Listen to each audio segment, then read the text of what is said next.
up, guys? So how you doing? Good. How about you? Doing good. Go ahead and find your name right there. Take a seat. We'll get started. What's up, guys? How you doing? So how you doing? Good. Good.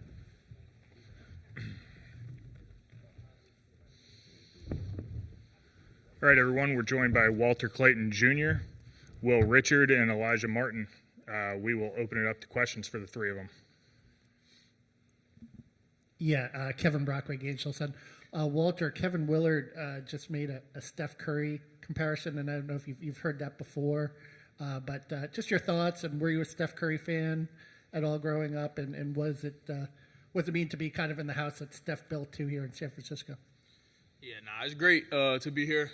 You know, I don't know if I would compare myself to Steph, man. That's one of the greatest ever, if not the greatest point guard. Changed the game, but, you know, just thankful, you know, to kind of be getting those comparisons and be compared to such a great player.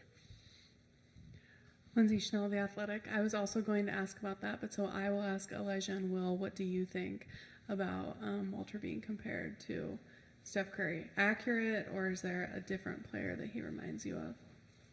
Or should one of you have been compared to Steph Curry? I mean, he shoots the ball at a very high level, so I get the comparisons. I mean, we see him work out too, so we definitely can see it as well. Ron Krejcik from the San Francisco Chronicle. For any of you, I'm just curious of how Todd Golden has sort of shaped this team when you think about the imprint he's put on you guys and on this journey, and particularly as a young head coach. I mean, only 39 years old. How does that play into his interactions with you guys? Walter, you want to take it? I'll take it. Well, Coach definitely being young, he definitely connect with us a lot more. I think he kind of see our point of view on some things, and just the energy he bring, you know, being a young guy, and just the chip that he got on his shoulder. You know, people talk about him being young. I think it put another chip on his shoulder that he could do it at his age. Back row. Hi there. Lane Higgins from the Wall Street Journal. This is for Elijah and Will, but about Walter. I know Walter had a background playing football before he dropped that to do basketball. He's obviously been very physical on the court the way he plays. Do you see the football background come out at all in, you know, how he plays on the court? Yeah, most definitely. Walter's a physical guard. He shows his dominance every night, and I'm just proud to be his teammate.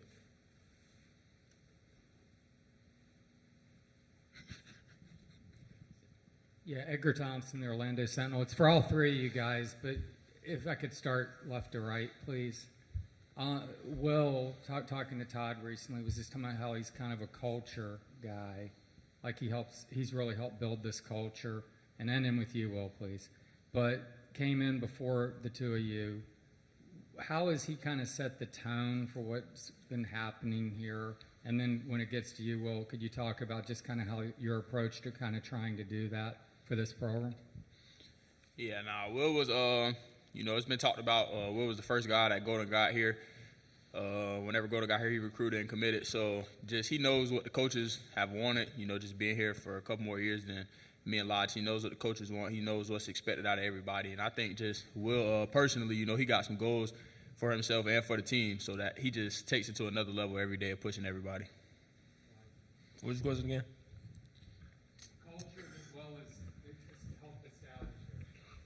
Yeah, man, Will's an everyday guy. He's a leader. He comes in with a smile every day, and sometimes that's all you need. Yeah, for me, I feel like just being the first one here, like I know what the coaches expect, and me and Coach Golden came in with the same mentality, and that's trying to bring Florida back to that national relevance. So for me, just being an everyday guy, making sure guys know the standard that he wants guys at, and just trying to bring that edge every day so we can get to where we want to be.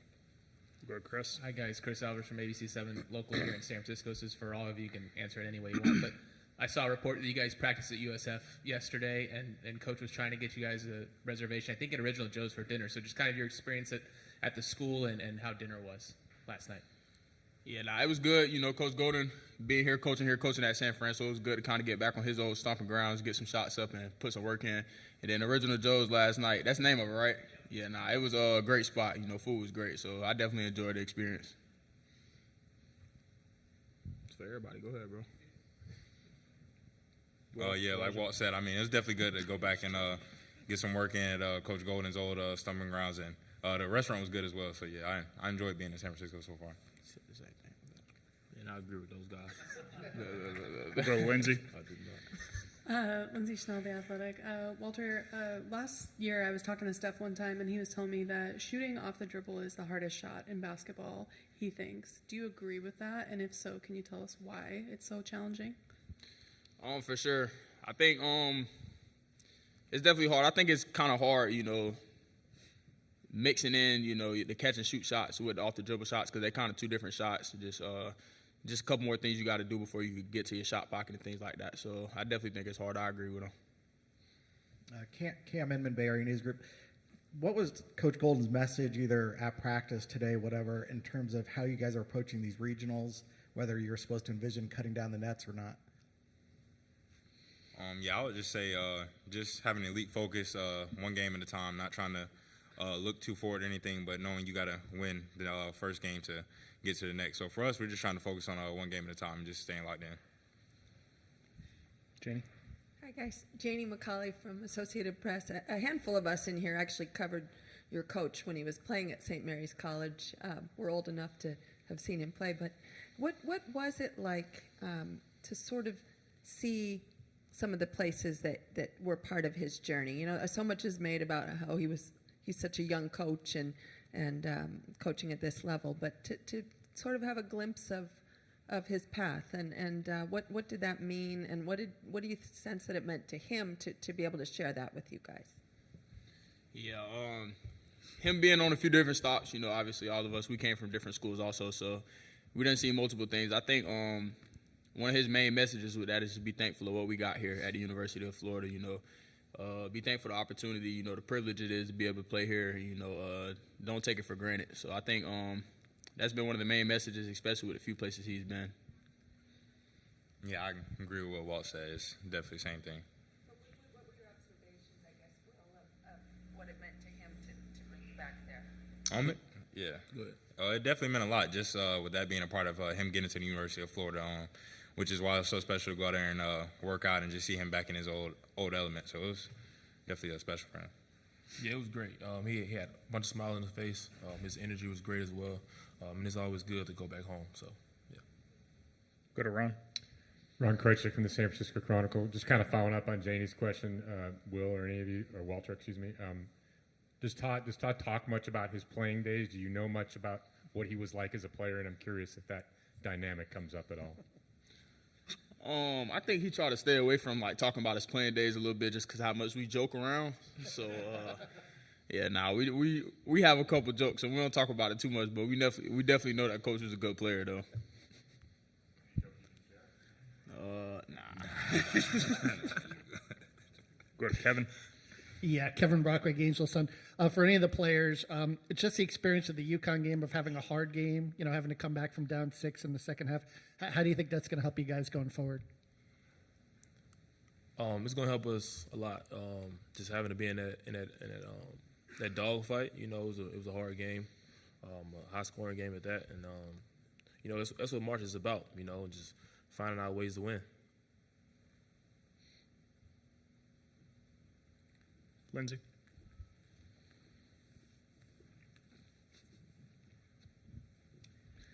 Walter, you have on your bio that video games are your secret talent, but I heard that last weekend Elijah smoked you in 2K. Can you? I was sent that quote by another reporter. That was cap. Yeah, that's cap for sure. I don't even play games. But 2K, I can't get them either. Oh, well, I was just going to ask if you could set the record straight on who the best 2K player is on the team. Oh, by far and away me. There's no doubt about it. I've given up video games a little bit this past month to lock in on this run. But we played, I will say, Kondo beat me, Alex Condon. He beat me in 2K last week. But the input lag on the TV was going on. I'm a PlayStation player who was on the Xbox, so I got a couple of excuses. I'm going to get them back soon, though. Hey, guys. Rocco Miller, Bracketeer.org. Welcome to the Bay. Good to see you out here. I've gone down there and seen you a few times. Elijah Martin, you were with Florida Atlantic, obviously, in the Final Four. Good enough team to win the whole title, lose on a heartbreaker that year. you're the guy with the Final Four experience on the team. How much does that get brought up in the locker room or with these guys just to get that extra motivation in the hard times? We talk about it sometimes, not a lot though, because it was obviously in the past. But it's definitely something that's worth been talking about. But we're just worried about this year. We're trying to stay locked in the moment and take it game by game. And when we get there, we'll get there. You guys, going back to the jokes that you have with Coach Golden, did you say that you don't dare bring up his playing days, or he doesn't dare bring it up because he knows you guys will give him some razzing, or what? Clear that up a little bit, would you please? Just what you meant there. We joke around a lot. He probably don't try to. I mean, we talk about it sometimes, but he don't bring it up much. Basically, okay. But so you said he was a great player. Mm-hmm. What does he get in on practices and show you that, or have you seen his film, or what? How do you know those things? Yeah, he put up shots with us sometimes. Put up shots, and he gets in like passing to the bigs and things like that. So we see a couple of the skills. Okay, and Will, does he dish it back out to you guys? This good-natured banter or whatever you might call it? Not to the level that we joke around with him, but he definitely try to go a little bit with us. But we at a different level when it comes to joking. Okay, what's the best one you've gotten him on, I guess, Elijah? I don't even know. But definitely the whole team was probably laughing, so it was a good one, I guess. Further questions from the room? Any questions from our Zoom group? Okay, guys, thank you. Good luck this week. Appreciate y'all. Good, thank you. Everyone will be joined by Florida head coach Todd Golden here in a few minutes.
Coach, how you doing?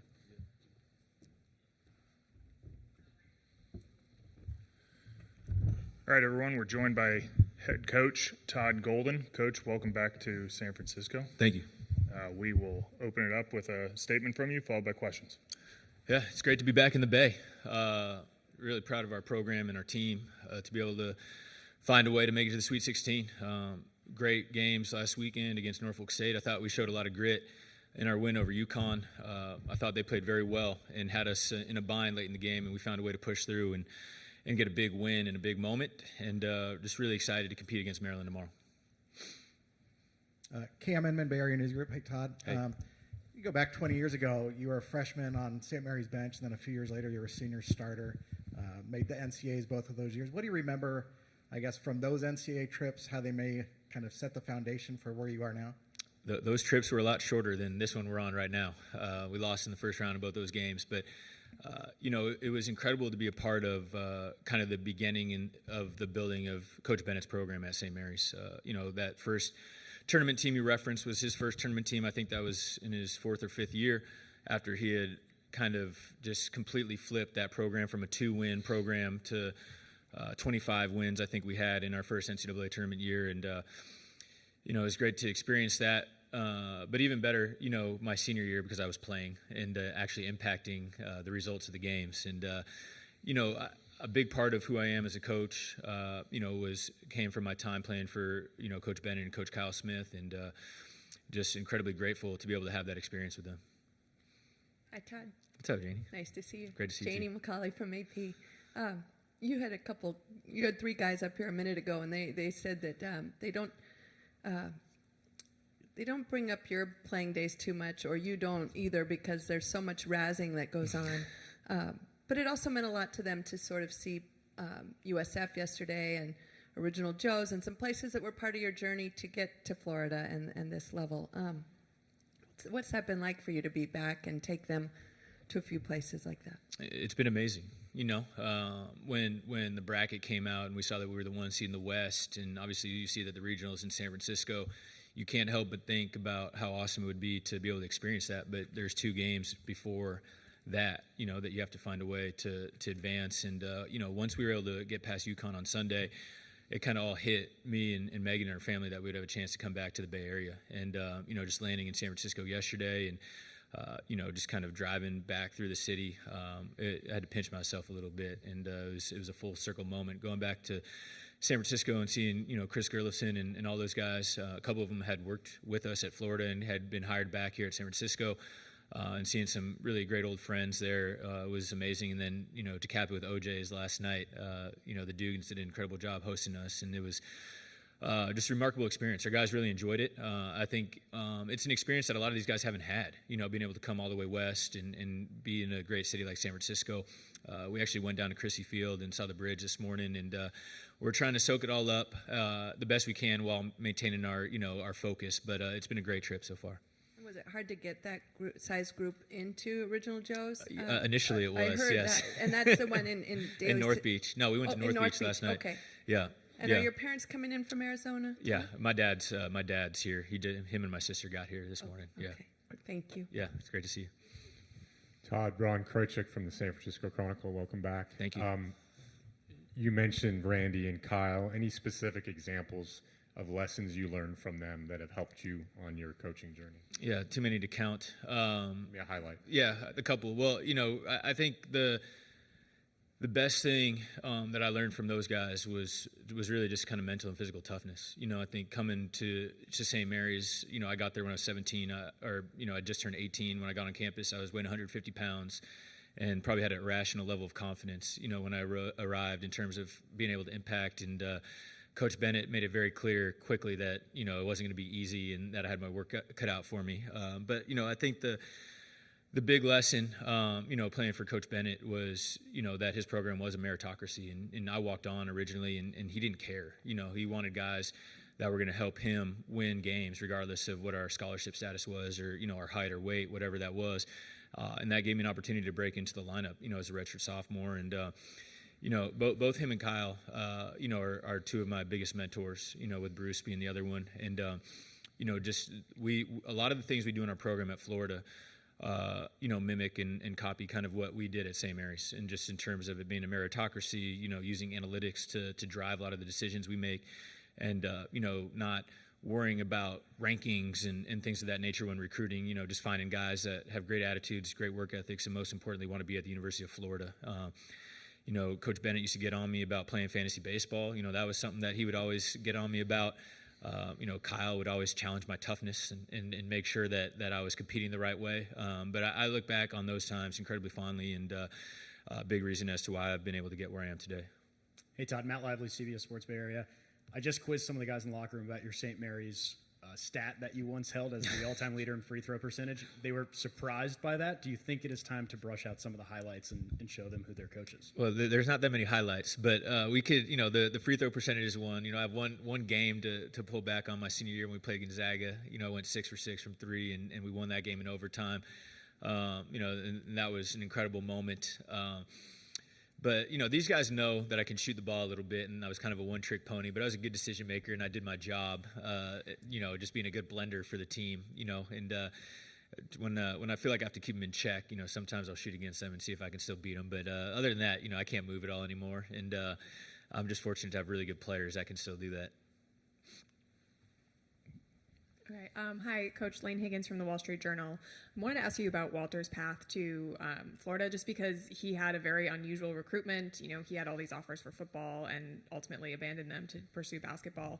Can you kind of speak to his development and, what that sort of says about him as a person, and that he did take that huge bet on himself, even though probably the safer route was to go and, be a college safety? Yeah. Well, if you know Walter, his level of belief in himself as well as his teammates and kind of everything he does is at an incredibly high level. And I didn't know Walter really until after his sophomore year at Iona, but kind of learned about him in my my first year as a coach at Florida, and getting to know him now.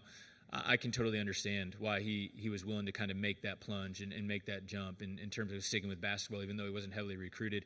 He loves the game. He really understands it. I think he's got an incredible mind for the game of basketball, and it's what he's passionate about. And that, if you know Walt, you understand, passion is kind of what drives him in all facets, whether it's his beautiful daughter, whether it's, being back in the state of Florida, whether it's leading our program, back to national prominence. He takes a lot of pride in those specific things, and when we got to know him, and his mother Sheree and their family on his recruiting visit, we knew he was special, in terms of the way he carried himself and his attitude and his mentality. And, we've been the beneficiaries of having him in our program here for the past 2 years. And I think it's been a very mutually beneficial relationship. Florida's been great for him, allowing him to come home and play in front of his family, be a good family man, being able to live with his daughter and be a great father. And obviously, we've benefited a ton, at the University of Florida having him in our program. He's kind of clean swept all the AP, first team, All-America and things you can get across the board. In my humble estimation, he's been the best guard in America this year. And, it's been a great relationship, a great marriage. And I know both sides will look incredibly fondly back on, his time here and what he's been able to do for our program. Lindsay Schnell, The Athletic. I wanted to ask about Walter, too. Kevin Willard came in here earlier and said that Walter reminds him of Steph Curry because of his ability to shoot off the dribble. Do you agree with that comparison, or do you think there's a different NBA player that he reminds you of? I think Walt is you can pull a lot of similarities, from his style of play to NBA players. Obviously, the way he shoots the basketball, it's especially to people in the Bay, it might sound crazy to compare him to Steph, right? I mean, he's won a ton of NBA championships and MVPs, but from a college version, I think it's applicable, to say that he's similar to Steph. His off-balance shooting, his ability to get his shot off, at different times, and just his confidence to let it fly from deep. I think those things are very, very similar to compare to Steph. I think he plays a lot like Jalen Brunson as well. Just kind of the way he can handle the ball, but get off it and get the ball back and be a playmaker, decision maker. He's done a great job setting up his teammates all year, and he's just turned into a really complete player, especially on the offensive end, and he's done a great job leading our team all year. Hi, Todd. Chris Albers from ABC 7 here in San Francisco. Welcome Hey, back. thank you. One real quick one. What's your favorite meal at Original Joe's?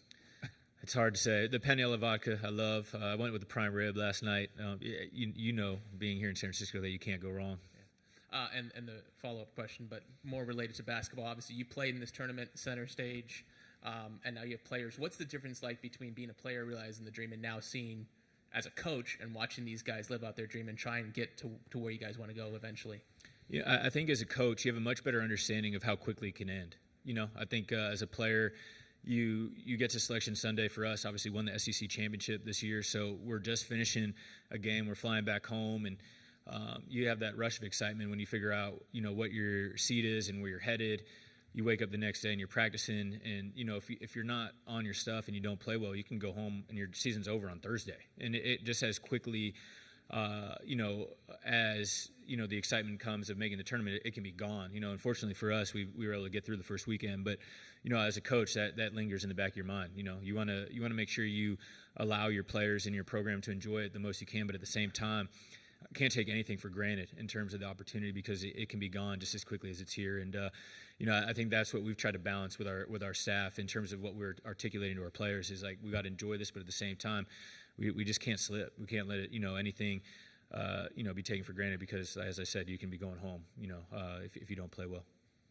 Todd, what does it say about the guys that they can be this jokester group, which that they describe themselves that way, but also just balance that and bring it when the ball goes up? And is that part of the reason that they're doing so well? Yeah, I believe so. I think we have great talent on our team, really from top to bottom. But the 9 that are playing right now are all very talented players and all do different things well. But I think the separator for our team is what I call our team talent. The way our guys play together, the unselfishness, their willingness to support whoever's night it is. One guy can be hot, and we have no bad body language. We have nobody, just disappointed that it's not them, and that's really why we've been successful and so consistent all year, I believe. And the 3 guys that you guys were just spoke to, our senior leaders, do a great job of kind of keeping the environment light and making sure that we don't, get too just tight in the moment. But at the same time, understanding when it's time to practice and it's time to game plan, it's time to scout, that we got to make sure we approach it with the right level of sincerity. So they've been amazing. I certainly don't take them for granted. It's going to be a bittersweet day. When we finish up and they move on, and it's going to be tough to replace them. But they're a unique, special group, and those 3 leaders are a huge reason as to why we are where we are right now. And will Randy and Kyle have to ask you for tickets? Are you going to be able to see them? I mean, Kyle should be here any moment. He's coming over to practice, okay. So you can ask him. And I'm going to blow Randy up real quick. I asked him if he's going to come to practice for the game. All he texted back was "portal, thanks." So I think he's going to be working over these next couple of days, and I'm not sure we'll see him. But if he hits me for a late ticket request, I'll make sure that we find a way to get him in the building tomorrow. Is that kind of strange, though, that your 2 mentors might have to ask you for tickets? I don't know if it's strange. I think it's. If nothing else, it's a credit to them.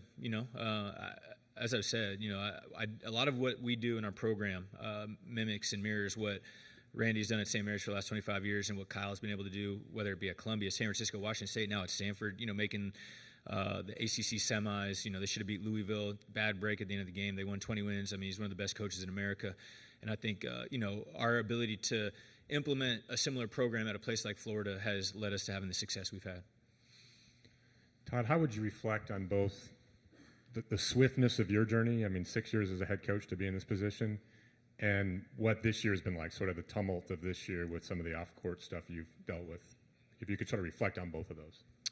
Yeah, I've been fortunate to be able to play for and be a part of incredible programs my whole life. It started in high school. I played for Dan Mannix, who is a Hall of Fame head coach in Phoenix, Arizona.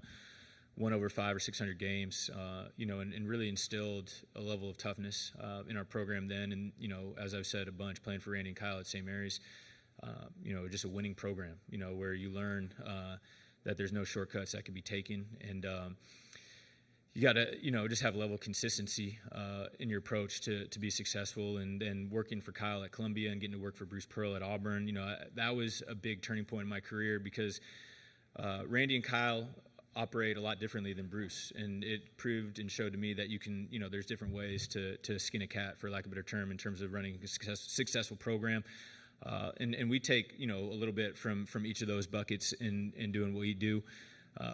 But I've learned very quickly that you got to surround yourself with great people, both on your staff and the players in your program. And I think we've been able to do that in the 3 years we've been at Florida. And, in regards to your next question, we've just kept our head down and focused, and we haven't let, some of the outside attention disrupt us and take us off our path. I'll continue to handle some of those situations after the season's over. But for now, we're continuing on winning basketball games and trying to make it to the Final Four. We've got time for one more in the back. Rocco.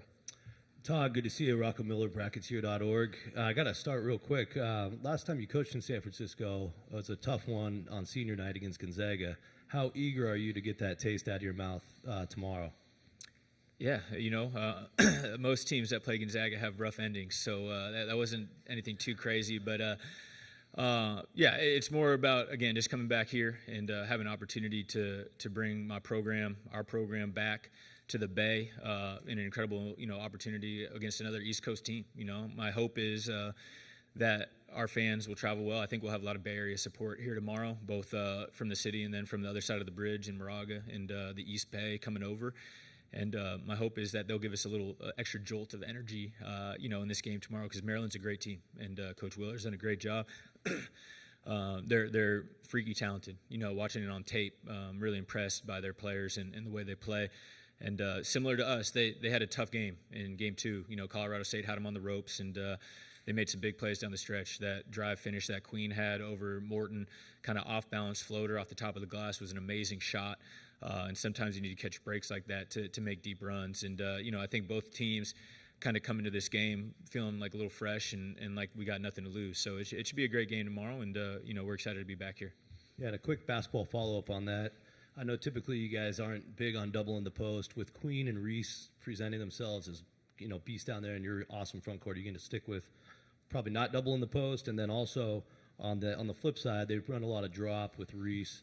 Are you prepared for both drop and hedge? How do you see that on that side of the court? I'm not going to give you too much on that first one because I assume somebody from the Maryland program will watch this and see what I have to say. But we know that we have to throw some different looks at him. I'll say that. I think Derek Queen is one of the most talented players in college basketball. The way he can play with the ball in his hands. He has incredible ball handling skills, great feel, great touch around the rim. And Reese is just a very physical specimen, great finisher, with that right shoulder jump hook, does a great job. The game seems like it comes easy to him. He just doesn't ever look like he's expending so much energy, but he's always making great plays. Both those guys are great players. As for the defensive side of the ball and their angle, we're definitely prepared for drop. I think that's pretty consistent in the way they play. They do a great job using their size and length around the rim. And, we got to be prepared for that. And we see that in our league a little bit. Alabama drops a little bit. I think even in our last game, UConn, at certain times, they hard showed a little bit. They'll drop a little bit. But, yeah, we'll be prepared for their ball screen coverage for sure. Coach, thanks for your time. Good luck this week. Yep.